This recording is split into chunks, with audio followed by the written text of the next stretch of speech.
It's July 2nd, 1937.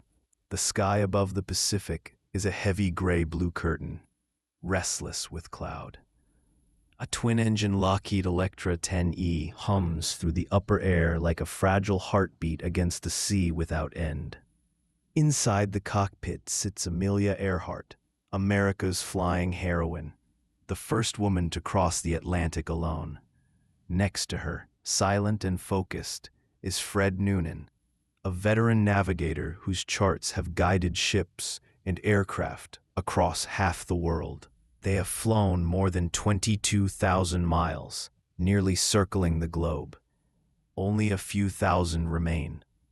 Their next destination, Howland Island, a tiny flat coral speck in the middle of the Pacific, barely 2 kilometers long and almost invisible from the air. It is supposed to be a routine refueling stop before the last legs to Hawaii and California. It would instead become the last known waypoint of Amelia Earhart's life. At 7:42 a.m., Amelia's voice crackles across the shortwave receiver of the U.S. Coast Guard cutter Itasca, stationed off Howland. "We must be on you, but cannot see you. Gas is running low." Moments later, "We are on the line 157337. We'll repeat this message." And then, silence. No distress call. No coordinates. Only the hiss of the Pacific. The Itasca's radio officers frantically adjust frequencies. They send back signals. Fire smoke flares into the sky. Release black diesel smoke plumes, hoping the pilot can spot them. Nothing. The horizon remains empty. By mid-morning, the Electra should have arrived. By noon, officers know it's gone. Within hours, the greatest search operation in aviation history begins. 9 U.S. Navy ships, 66 aircraft, and nearly 4,000 personnel comb more than 250,000 square miles of ocean. They find only waves. That is where the official story ends, and the legend begins. Amelia Earhart wasn't merely a pilot. She was a symbol of modern womanhood, courage, and technological optimism of the 1930s. Born in Atchison, Kansas in 1897, she grew up chasing the impossible. While other girls were told to sit still, Amelia climbed rooftops, built box kites, and once used a wooden board as a makeshift sled to fly off her family barn. By her early 20s, she discovered airplanes, and the sky never let her go again. Her first flight in 1920 with veteran pilot Frank Hawks lasted only 10 minutes. When they landed, she whispered, "As soon as I left the ground, I knew I had to fly." She bought a bright yellow Kinner Airster, naming it the Canary, and began setting records. In 1932, she became the first woman to fly solo across the Atlantic, battling mechanical failures and icy winds for 14 hours before landing in Ireland. The world hailed her as Lady Lindbergh. Newspapers called her Queen of the Air. But Amelia hated crowns. She wanted adventure, not adoration. Her dream, shared with her husband, publisher George Putnam, was a flight around the world, a final test of endurance and navigation. By 1937, the plan was daring, yet logical. A 29,000-mile circumnavigation following the equator. Amelia would fly the twin-engine Lockheed Electra 10E, equipped with the latest radio and navigation gear. Fred Noonan formerly chief navigator for Pan Am, would chart the course. Sponsors included Purdue University and major American aviation companies. Newspapers promised front-page coverage for every leg. The first attempt, in March 1937, was westward, from Oakland toward Honolulu. But during takeoff from Luke Field, Hawaii, the Electra's landing gear collapsed. Repairs took months and nearly ruined her finances. So she reversed the route, eastward this time, to take advantage of seasonal tailwinds. On May 21st, 1937, Amelia lifted off from Oakland again, beginning her second attempt. Over 6 weeks, she crossed the Americas, the Atlantic, Africa, India, and Southeast Asia. At every stop, Dakar, Karachi, Rangoon, Bangkok, crowds gathered to greet her. In Lae, New Guinea, she sent her last cheerful telegram to her husband. Weather looks good, radio fine, feeling confident about next leg. That leg, Lae to Howland, was the most treacherous. 2,556 miles of open water with no landmarks. The plan was to use radio navigation to home in on the Itasca's signal, but technical flaws would doom them. Investigators later reconstructed the flight from radio logs. The Electra left Lae at 10 a.m. local time, July 2nd, 1937. Weather reports predicted scattered clouds, moderate winds. Hours later, conditions deteriorated. Headwinds were stronger than expected, consuming more fuel. Antenna problems meant they could receive the Itasca's signals, but the ship could not hear Amelia. Her voice grew strained, distant. At 7:42 a.m., Howland time, that final transmission came through. Then, nothing. By 10 a.m., the U.S. Navy officially classified the flight as overdue. The search began immediately. Destroyers Colorado, Lexington, and Swan scoured thousands of miles. Even private ships and island traders joined in. But the Pacific is vast, and the Electra was tiny. On July 19th, the Navy called off the search. $4 million spent. 0 results. That's it. Back in the United States, news bulletins carried the headline, Amelia Earhart missing over Pacific. Radio announcers choked on the words. Children wrote letters to the White House, begging for more planes to help. President Roosevelt personally authorized extended Navy patrols. But by early August, the hope had faded. Amelia Earhart and Fred Noonan were declared lost at sea.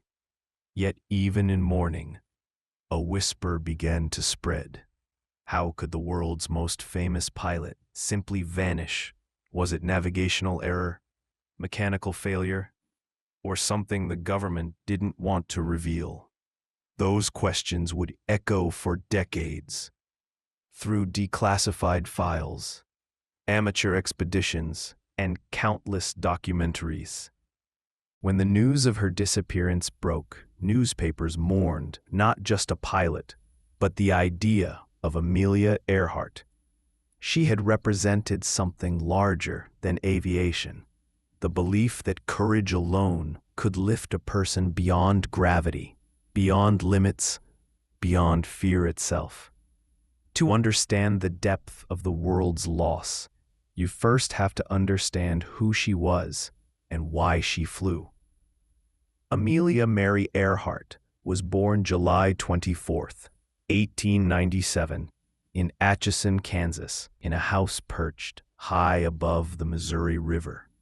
The world she was born into didn't have a place for girls like her.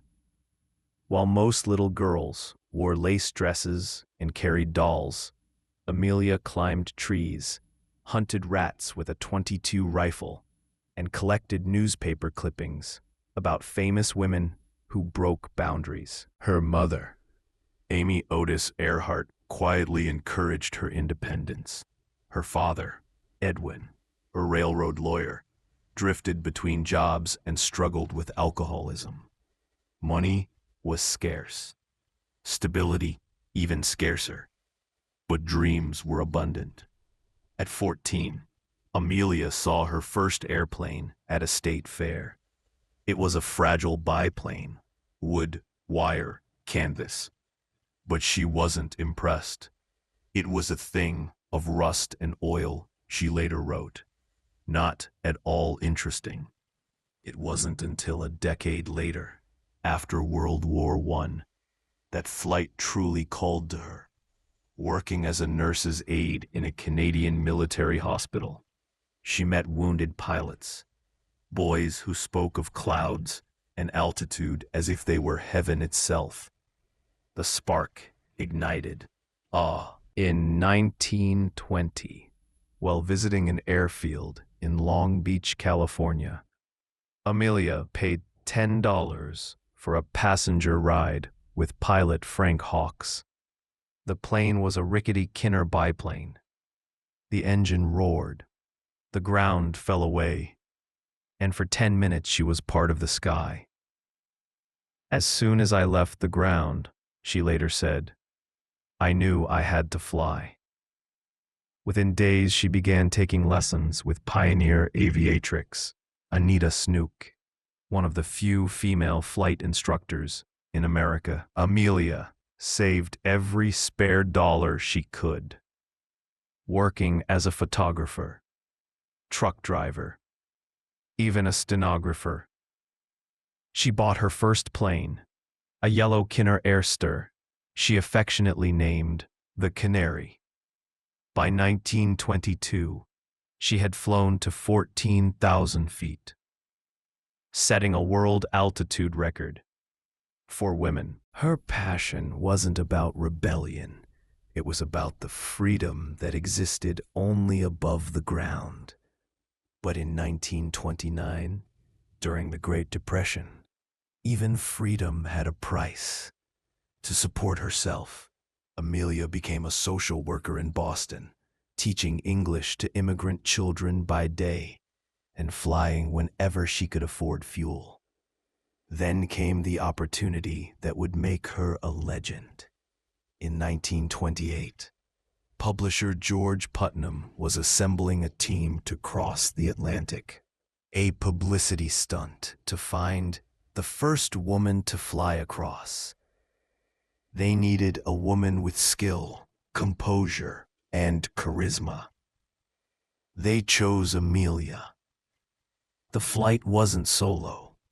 She was a passenger, alongside pilot Wilmer Stultz and mechanic Lewis Gordon. But when their tri-motor friendship landed in Wales after 20 hours and 40 minutes, Amelia became an instant icon. Crowds cheered. Newspapers crowned her Lady Lindy, comparing her to Charles Lindbergh. Her image appeared in magazines, advertisements, even on luggage. She could have stayed there, famous, comfortable, adored. But Amelia hated being just a symbol. Stultz did all the flying, she admitted to reporters. I was just baggage, like a sack of potatoes. Maybe someday I'll try it alone. That someday came 4 years later. On May 20th, 1932, exactly 5 years after Lindbergh's flight, Amelia Earhart took off from Harbor Grace, Newfoundland, in her red Lockheed Vega. Destination: Paris. Within hours, ice coated her wings. Her altimeter failed. Her exhaust manifold cracked, filling the cockpit with flames. She fought the controls for 14 grueling hours before landing in a farmer's field in Londonderry, Northern Ireland. When the farmer asked where she'd come from, she smiled wearily. America.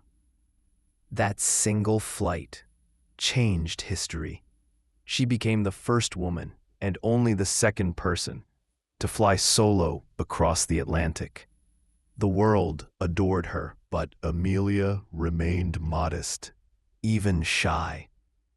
She accepted fame only as a tool to promote aviation, especially for women. She co-founded the 99s, an organization for female pilots. She lectured at universities, urging girls to follow adventure as readily as a career. Every photo, every interview showed the same calm, warm smile. But beneath it was a relentless need to push further. Amelia's personal life was as unconventional as her career. In 1931, she married George Putnam, her publisher and promoter, but she insisted on a marriage of equals. In a letter to George, she wrote, "I shall not hold you to any medieval code of faithfulness to me, nor shall I consider myself bound to you similarly." It was shocking for its time, but Amelia valued freedom more than convention. She loved George deeply, but never wanted to belong to anyone, not a man, not a nation, not even gravity. By 1936, aviation had evolved dramatically. Transoceanic flights were becoming routine, navigation technology more precise. But no woman, and no American, had yet circumnavigated the globe by airplane. Amelia saw it as her final great adventure. Her Electra 10E was a masterpiece of engineering. Twin Pratt and Whitney engines, 1,100 horsepower, long-range fuel tanks. She nicknamed it her flying laboratory. Purdue University helped fund it, calling Amelia a visiting consultant on careers for women. She wasn't just flying for fame anymore. She was flying for legacy. The original plan was to depart from Oakland, fly west across the Pacific, through Asia, Africa, South America, then back to California. A full equatorial circle. She and Noonan knew the Pacific legs would be hardest. Tiny islands, unpredictable weather, and limited radio range could turn any mistake into tragedy. Still, she believed preparation and skill would see them through. "Adventure is worthwhile in itself," she wrote. When her first attempt failed in Hawaii, she barely hesitated. Repairs complete, she reversed course, this time flying eastward, using prevailing winds to her advantage. By late June 1937, she had conquered every challenge: the jungles of South America, the deserts of Africa, the storms of the Indian Ocean. Reporters following her journey described her calm professionalism. One wrote, "She seems less like a celebrity now and more like a commander. Disciplined, focused, and strangely distant." No one knew they were watching her final ascent. In Lae, New Guinea, Amelia and Fred spent June 30th through July 1st preparing for the 2,500-mile flight to Howland Island. Photographs from that evening show Amelia in her white blouse and khaki slacks, smiling for the camera, a mixture of confidence and fatigue. They checked fuel loads, radio frequencies, emergency provisions. The Itasca waited off Howland with powerful radio beacons. Everything was ready, on paper. But radio technicians in Lae warned of antenna issues. The trailing wire, used for long-distance transmissions, had been damaged. Fred Noonan, though brilliant with charts, relied on visual navigation, a method nearly impossible over endless water.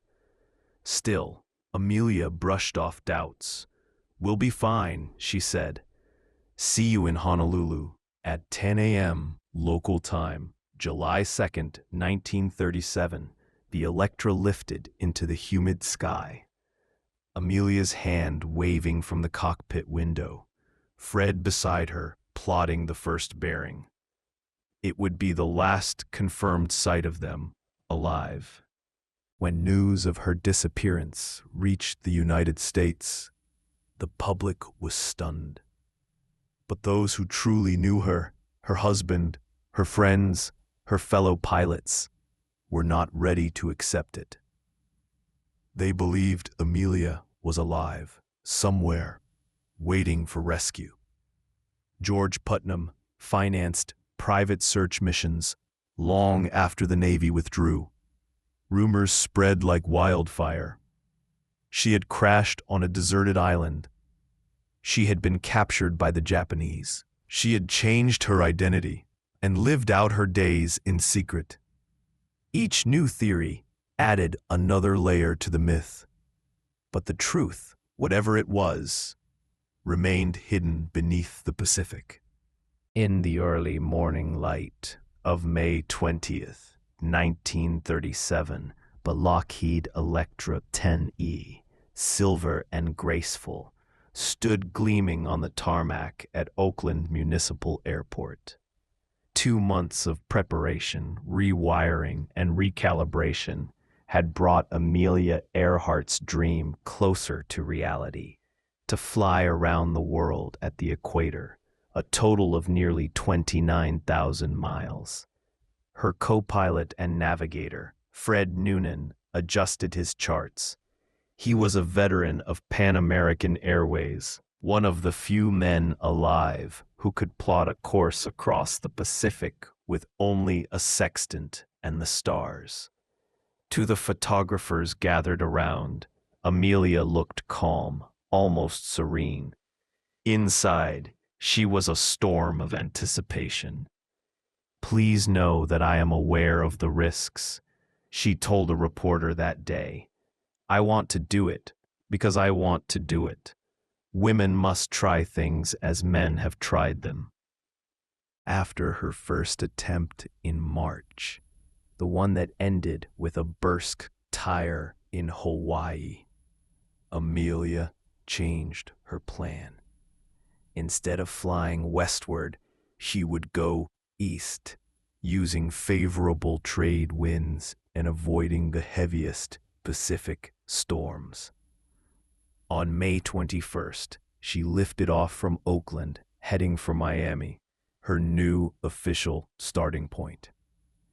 Crowds gathered wherever she landed: Tucson, New Orleans, then Miami Municipal Airport on May 23rd. There, she smiled for the cameras and posed beside her Electra, which now carried the registration NR16020 painted in bold black letters. "Next stop, South America," she said cheerfully. The tone was optimistic, but her words carried a sense of finality, as if she knew every farewell could be the last. From Miami, she and Noonan followed the Caribbean chain, Puerto Rico, Venezuela, and down the coast to Natal, Brazil, arriving June 4th, 1937. Each landing was an event. Children ran to the airfields. Dignitaries offered flowers. Amelia, ever gracious, signed autographs and shook hands before retreating to her charts. At Natal, they prepared for the first oceanic crossing, the South Atlantic, 1,900 miles to Dakar, Senegal. This leg had terrified earlier pilots. Sudden squalls could appear without warning. Amelia's logbook from that flight is sparse but steady. June 7, left Natal at 3:15 p.m. Weather fine, slight tailwind, sky overcast later. Landed Dakar at 12:50 p.m. local time. Engines perfect. She made it sound easy, but 9 hours over empty sea was anything but. From Dakar, they flew east, skimming the northern edge of the continent, Gao, Fort Lamy, then Khartoum, and across to Assab, Eritrea. At every stop, Amelia wrote dispatches to the New York Herald Tribune, describing the dusty desolation of the Sahara and the shimmering heat of Sudan. Her descriptions weren't just reports. They were travelogues infused with poetry. She was documenting more than geography. She was mapping human endurance. From Karachi to Calcutta, the Electra passed over deserts, mountains, and monsoon clouds. Indian newspapers followed her every move, calling her the American bird who rides the monsoon. Flying over continents was one thing. There were landmarks, rivers, cities. But the Pacific, which lay ahead, was a blue void. Even Fred Newton, the master navigator, knew that a degree or two off course could mean missing an island by hundreds of miles. At every stop, they refined their instruments, the direction finder, the radio compass, the sextant. They checked frequencies with the U.S. Coast Guard vessel Itasca, which would anchor near Howland Island, the most critical waypoint on their route. Amelia noted in her diary, "Radio is our Achilles heel. Fred and I must depend on accuracy, but distances are deceptive over this endless sea." She was right. By June 28th, the Electra reached Darwin, Australia. The press met her again, calling her the Sky Queen. She smiled politely, but seemed exhausted. Local technicians noticed a few problems: a worn fuel gauge, a cracked radio antenna bracket, minor engine strain. She brushed them aside.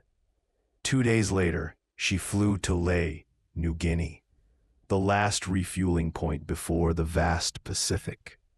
From there, her next destination was Howland Island, a tiny coral strip barely 2 miles long, barely more than a pinprick on the map. On the evening of July 1, 1937, Amelia and Fred performed their final checks.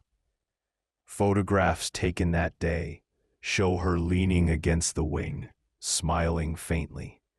The expression on Noonan's face is different, serious, concentrated, aware of the danger ahead.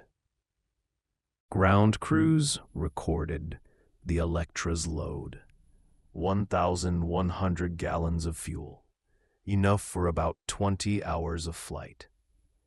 The radio frequency was set to 6,210 kilohertz, daytime, 3,105 kilohertz, nighttime, to contact the Itasca.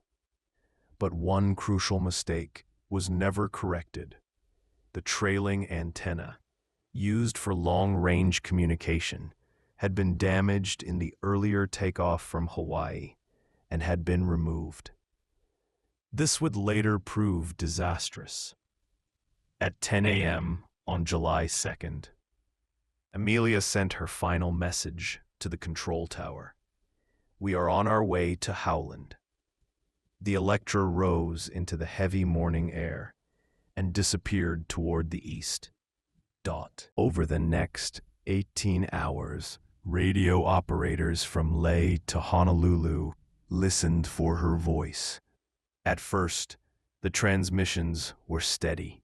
At 07:42 a.m., GMT, the Itasca recorded. KHAKQ, calling Itasca. We must be on you but cannot see you. Gas is running low. The signal was strong, too strong for her to be far away. But she never received the replies. Either her receiver failed, or atmospheric interference blocked it. 10 minutes later, we are running north and south. Then, nothing. The U.S. Navy launched one of the largest search operations in history. 66 aircraft and 9 ships combed more than 250,000 square miles of ocean. They found no trace, no oil slick, no debris, no signal flare. After 2 weeks, the search was called off. Officially, the flight of Amelia Earhart ended somewhere between Leh and Howland, swallowed by the Pacific. Unofficially, the legend had only begun. Newsreels around the globe replayed her smiling face, her confident words. Children in classrooms prayed for her. Pilots across the world placed black bands on their wings. George Putnam refused to give up. He chartered private planes, coordinated amateur radio operators, and interviewed islanders who claimed to have heard distress calls. In one recorded statement, he said, "Until I have proof otherwise, I believe she is alive." But no proof ever came. Months later, scattered reports began to surface. Faint radio signals, allegedly from Earhart's plane. Fragments of aluminum washed ashore. Mysterious bones on distant atolls. Each clue deepened the mystery, not the certainty. Some claimed the Electra had crashed and sunk within minutes of losing radio contact. Others believed it landed safely on Gardner Island, now Nikomaroro, where she and Noonan may have survived for days. But in 1937, the Pacific was an expanse of isolation.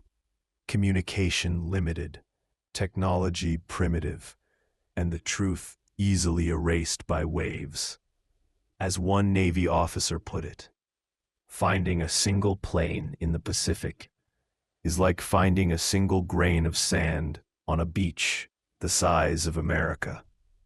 Even in death or disappearance, Amelia's courage became eternal. Her image transcended aviation and entered legend. Magazines speculated endlessly. Conspiracy theories were born. Had she been captured by the Japanese? Had she returned in secret under another name? Or was she still out there, waiting to be found? The answers, if any, lay deep beneath the Pacific, locked in time. And yet, every generation that looked up at the sky seemed to find her again.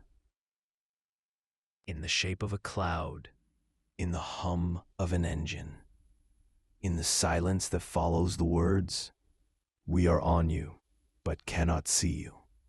The Pacific was never kind to pilots. Its clouds could form walls higher than mountains. Its horizon was a perfect circle of blue emptiness. For those who dared to cross it, precision wasn't a luxury, it was survival. On July 2nd, 1937, as the morning sun rose over New Guinea, Amelia Earhart and Fred Noonan lifted their Lockheed Electra into that sky. Their destination, a speck on the map called Howland Island, 2 miles long, barely visible even from 1,000 feet above. Between them and safety, 2,556 miles of ocean.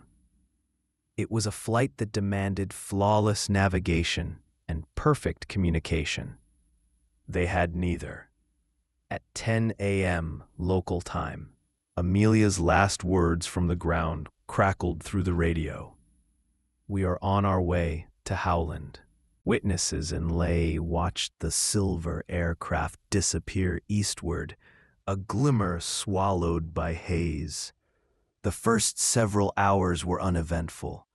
Reports from amateur operators along the route confirmed weak but steady transmissions.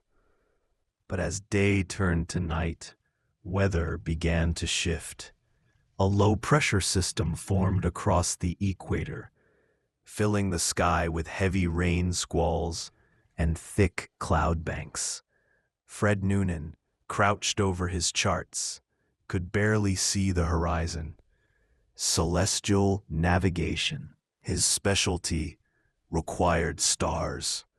That night, there were none.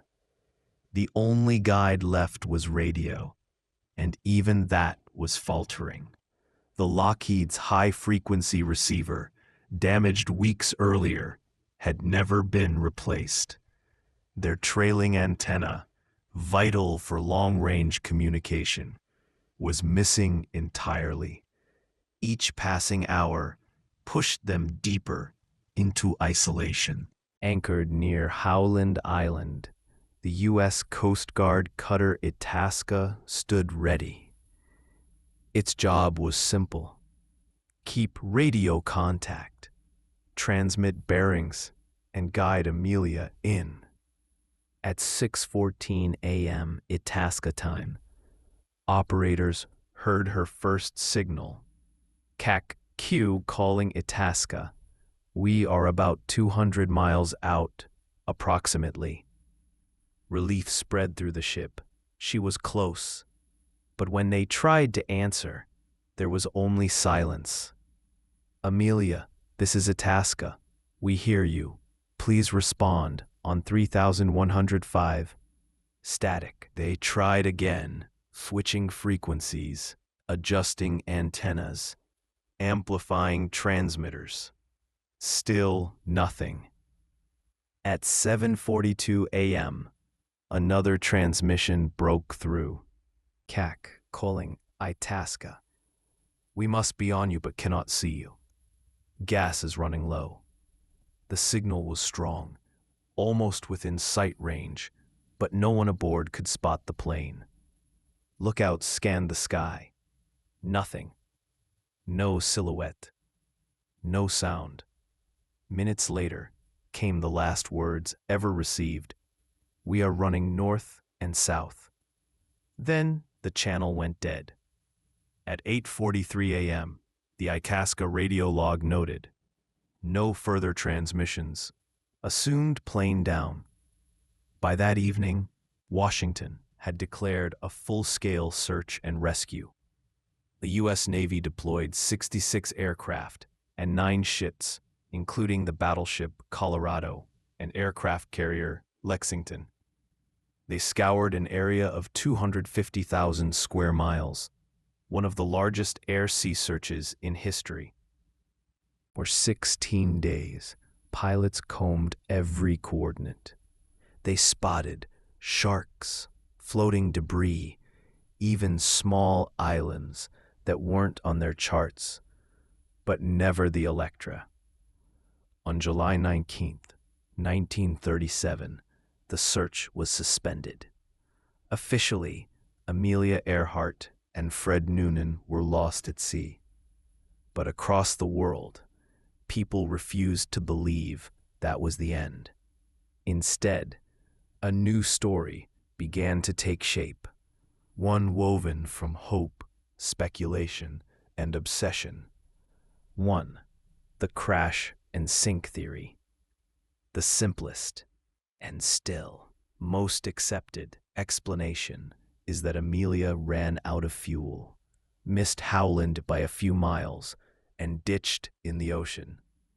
Analysts later calculated that even a 5-degree navigation error could have taken her more than 200 miles off course. In 1999, deep-sea exploration teams searched the ocean floor near Howland using sonar and submersibles. They found nothing definitive, but the Pacific's depth there exceeds 18,000 feet. If she went down in open water, said one Navy diver, she's in a place we may never reach. Another theory gained strength decades later, that the Electra made a controlled landing on Gardner Island, now called Nikumaroro, about 350 miles southeast of Howland. In 1940, a British colonial officer named Gerald Gallagher reported finding a partial human skeleton, a woman's shoe, and pieces of aluminum near the island's shoreline. He sent the remains to Fiji for analysis, but they were later lost. Forensic reevaluations in 2018, using digitized measurements from the 1940 report, concluded the bones were consistent with a woman of Earhart's height and build. In the same area, divers found an aircraft panel fragment and a sextant box of a type Fred Noonan was known to use. Still, skeptics argue the evidence is circumstantial. If Amelia survived there, no definitive proof of her camp, no personal items, no confirmed wreckage has ever been found. During and after World War II, stories emerged from the Marshall Islands and Saipan, claiming Amelia had been captured by the Japanese, accused of espionage. One U.S. Marine stationed on Saipan in 1944 swore he saw an American woman's remains in a Japanese prison. Locals told tales of a white lady pilot held and executed before the war. The theory persisted for decades, fueled by wartime secrecy and Cold War tension. In 2017, a photograph surfaced in the U.S. National Archives, allegedly showing Earhart and Noonan alive on a dock in the Marshall Islands. Experts quickly debunked it. The photo had been published 2 years before her flight, but to this day, some still believe the capture story, pointing to radio intercepts, missing Japanese records, and unexplained U.S. Navy operations in the region. A less-known but intriguing theory emerged from Papua New Guinea. In 1945, Australian soldiers reportedly found the wreck of a twin-engine aircraft in dense jungle near Rabaul. On its tail, the faint outline of NR16020. The site was never verified. By the time investigators reached the area decades later, the wreck was gone, either reclaimed by jungle or salvaged by locals. Still, occasional metallic fragments have surfaced in the region, consistent with a 1930s American aircraft. Nothing has ever been proven. Behind every theory was the same driving force, refusal to let her vanish. For George Putnam, her husband, the search became an obsession. He published her final letters, interviewed sailors, and tracked rumors from the Philippines to Fiji. "I cannot believe she is gone," he wrote in 1938, "not without leaving something behind." In the way she had. Not a wreck or a body, but an idea. In the decades since, the mystery of Amelia Earhart has evolved from folklore into science. Organizations like TIHAR, the International Group for Historic Aircraft Recovery, have led dozens of expeditions to Nikumaroro, uncovering fragments of glass, shoes, and aircraft aluminum that match Lockheed specifications. Forensic anthropologists re-examined the 1940 Gardner Island bones using modern imaging software. Their findings, a 95% probability that they belonged to a female of Northern European descent, roughly Earhart's height. Underwater sonar scans of the reef edge have revealed shapes consistent with landing gear and fuselage fragments, but erosion, tides, and coral growth obscure the truth. Every clue leads to 10 more questions, said researcher Rick Gillespie. It's like chasing a ghost through fog.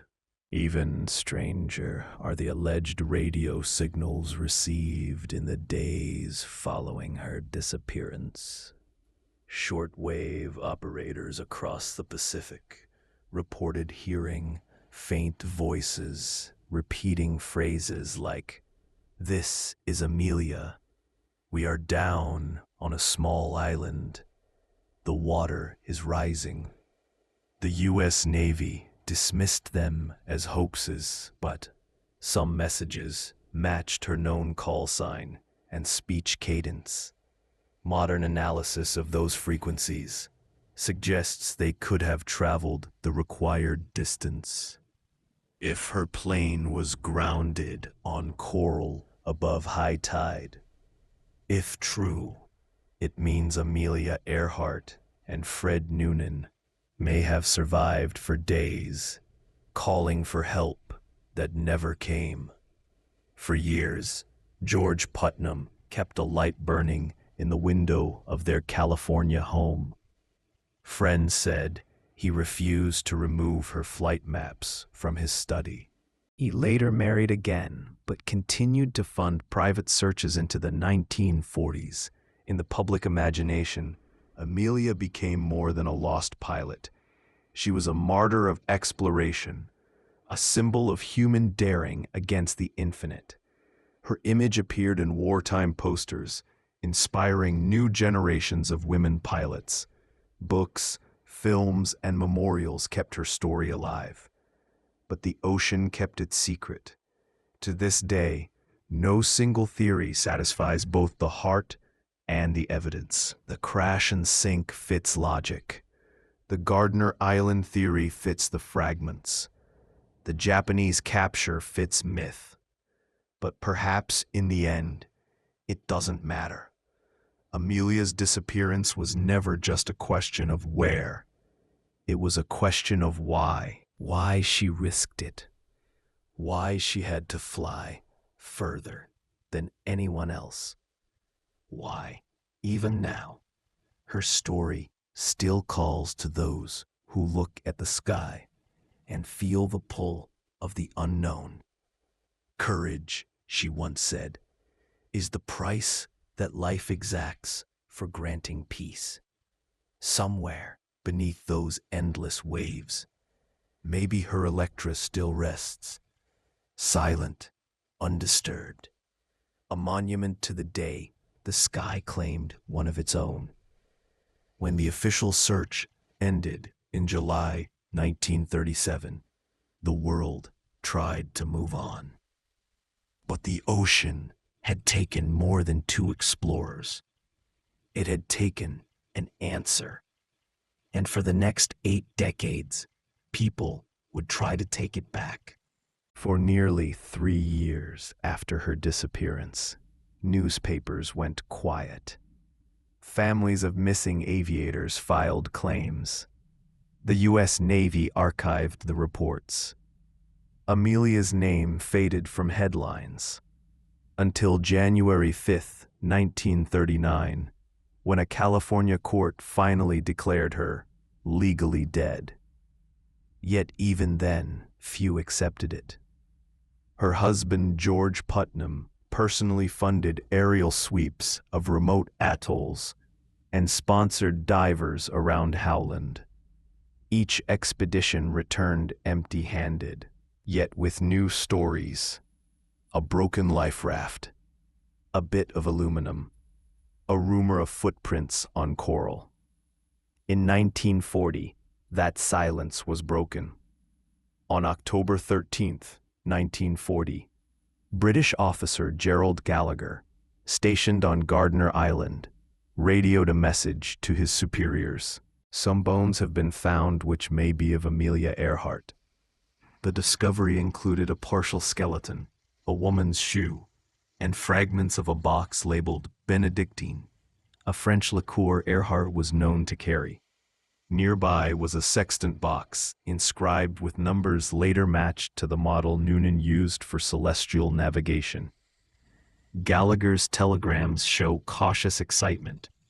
Bones appear to be female, possibly white, awaiting further instructions. The remains were shipped to Fiji, where colonial surgeon Dr. David Hoodless examined them and concluded they belonged to a short, stocky European male.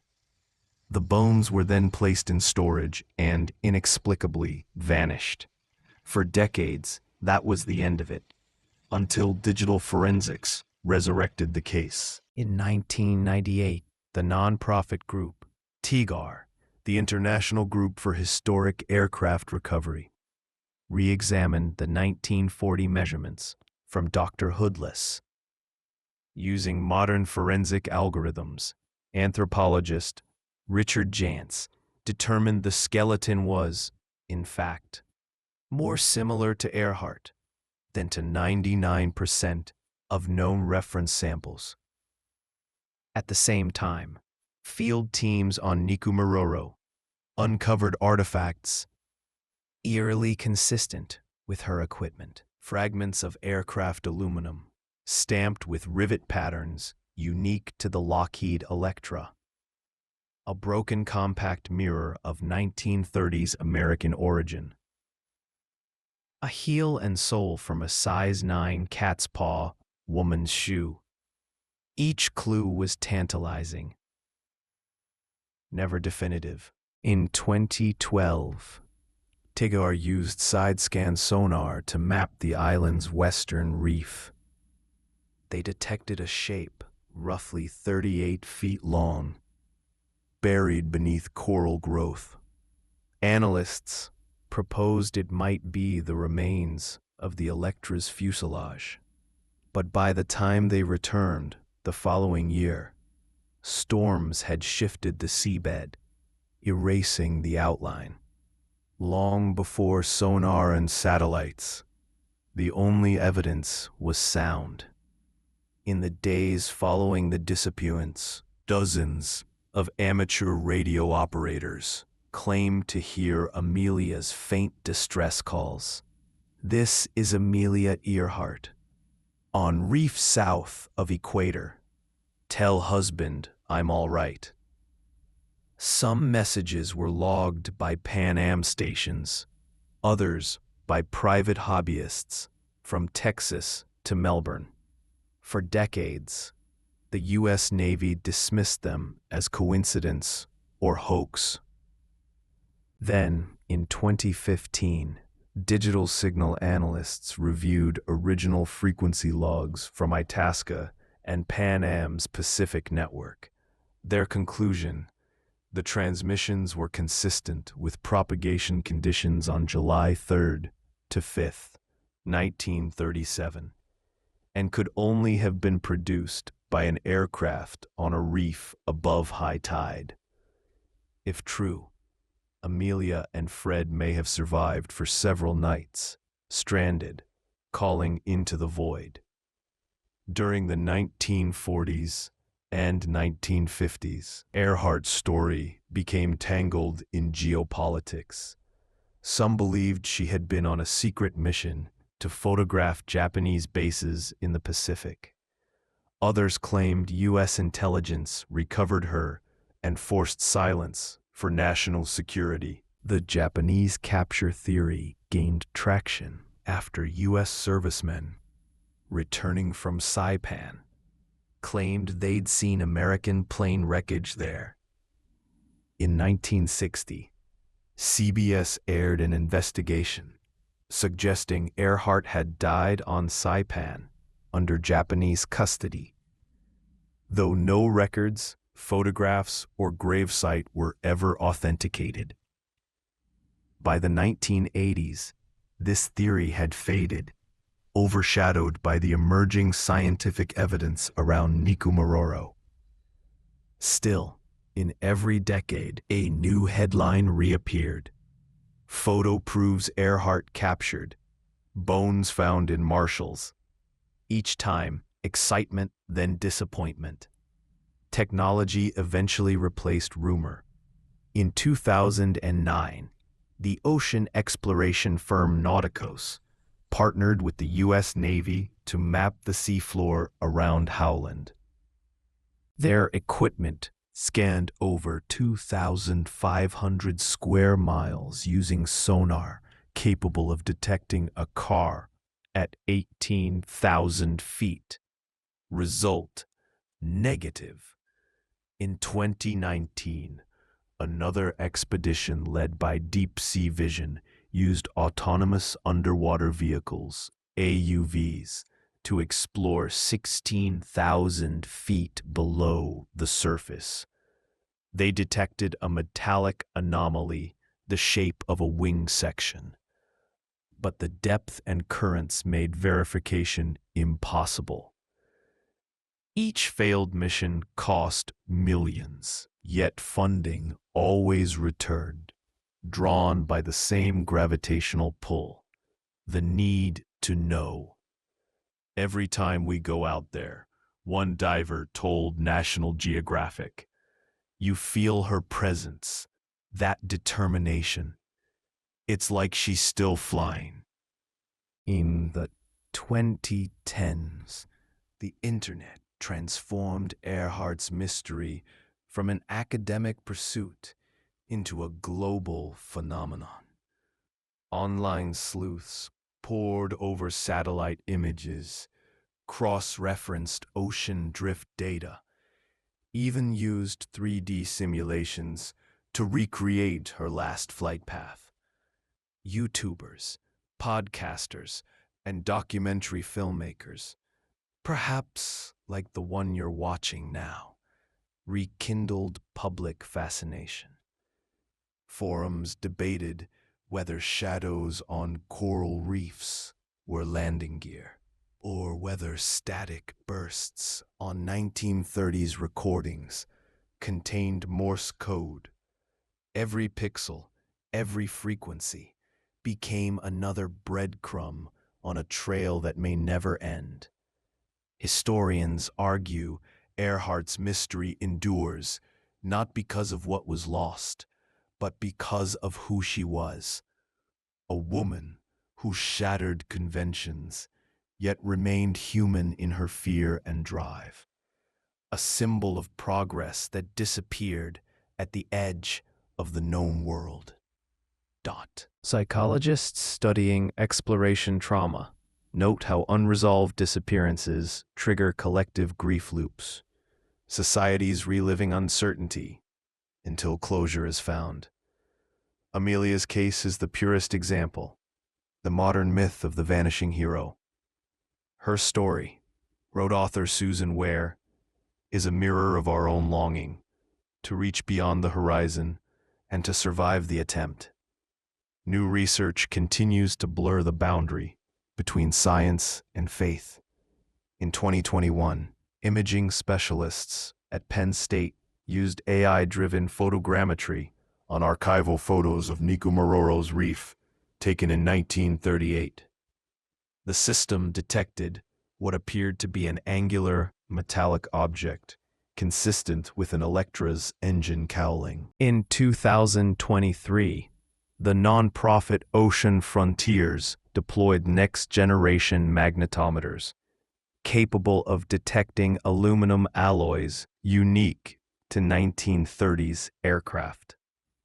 They reported anomalous readings in the same area where the 2012 sonar had spotted debris. No recovery yet, but the data align. Forensic experts now believe the Nikumaroro hypothesis holds a 70% probability, combining radio, physical, and anthropological evidence. Still, without a confirmed serial number or identifiable wreckage, it remains theory and mystery.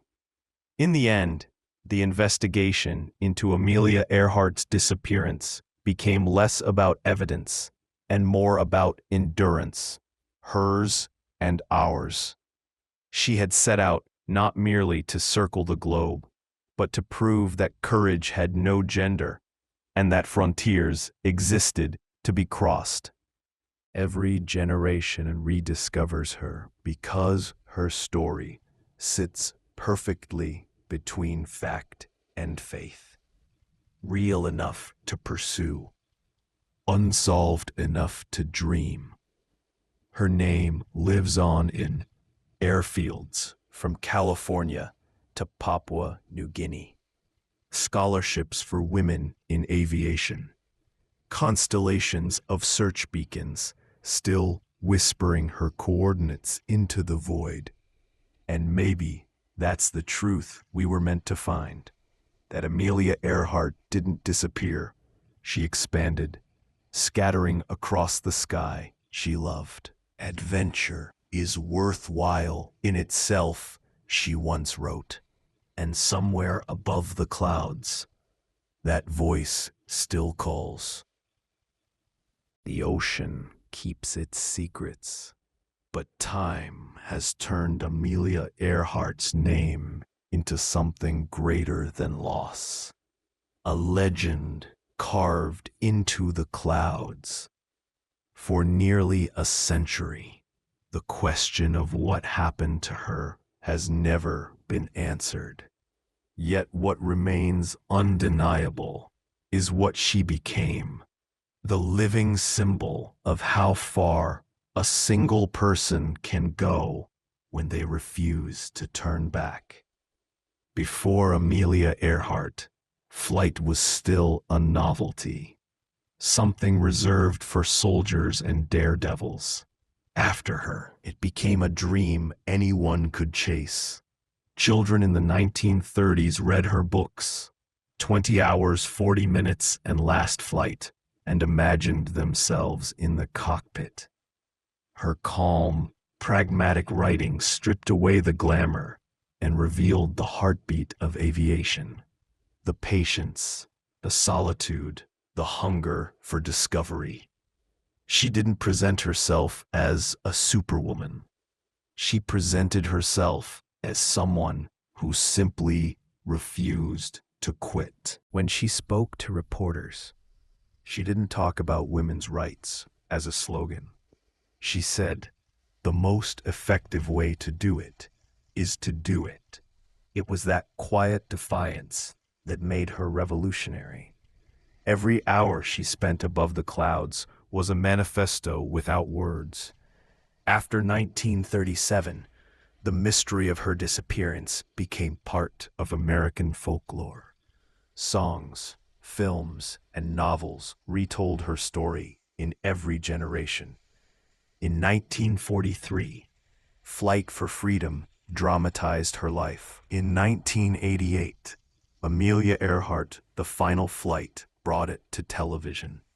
Hollywood reimagined her as everything from tragic heroine to Cold War spy. But beneath the fiction, historians and pilots kept her spirit alive in hangars, classrooms, and the cockpits of small aircraft named Amelia, AE, or Electra. Every record broken by a woman in the air traced back to her. In 1964, Geraldine Jerry Mock completed the round-the-world flight that Amelia had begun, calling it a tribute. Astronaut Sally Ride, the first American woman in space, later said, "When I was a girl, Amelia Earhart was the name that made the sky seem reachable." Lost among the theories and analysis is the human element, the woman behind the goggles. Those who knew Amelia remembered her not as a celebrity, but as a friend who could listen with disarming simplicity. Mechanics recalled her greeting them by name, checking every rivet with the same care they did. Reporters described her laugh, low, dry, often used to deflect questions she didn't like. She carried a scrapbook of clippings in her luggage, reminders of girls who wrote to her asking how to learn to fly. She answered hundreds of those letters personally. Many of those girls went on to join the Women Air Force Service Pilots, WASP, during World War II, ferrying fighters across the United States while the men fought overseas. In their training camps, her picture hung on the wall like a patron saint. Even after her disappearance, George Putnam continued to receive mail addressed simply to Amelia, somewhere in the Pacific. Some came from school children, others from fellow pilots who signed their names 4AE, still flying. Each decade brings new technology, sonar, radar, artificial intelligence, and yet none have found her. Oceanographers say that the Pacific between Howland and Nikumaroro is as deep as the Himalayas are tall. It could hide 1,000 Electras, 1,000 stories. But what drives people to keep searching is not proof, it's connection. To stand on that empty ocean, to look down into the dark water, is to feel the same mix of hope and fear she must have felt. That empathy fuels the expeditions, the documentaries, the archives digitized one brittle page at a time. In 2024, NOAA released newly processed sonar mosaics of the Central Pacific. One anomaly, a faint L-shaped shadow 17,500 feet down, sparked a fresh wave of headlines. Experts debated its dimensions. Believers swore they could see landing gear. The debate mattered less than what it revealed, that the world still cares. For modern aviators, Earhart's name appears not just in textbooks, but on instruments, call signs, and scholarships. The Amelia Earhart Fellowship, founded by Zonta International in 1938, has funded more than 1,600 women pursuing aerospace engineering and astrophysics. Her story became the blueprint for perseverance, taught in business schools and leadership seminars as an example of fearless vision combined with meticulous preparation. And beyond aviation, she became a metaphor. Writers compare startup founders, explorers, even activists to her, anyone willing to chart a path through uncertainty.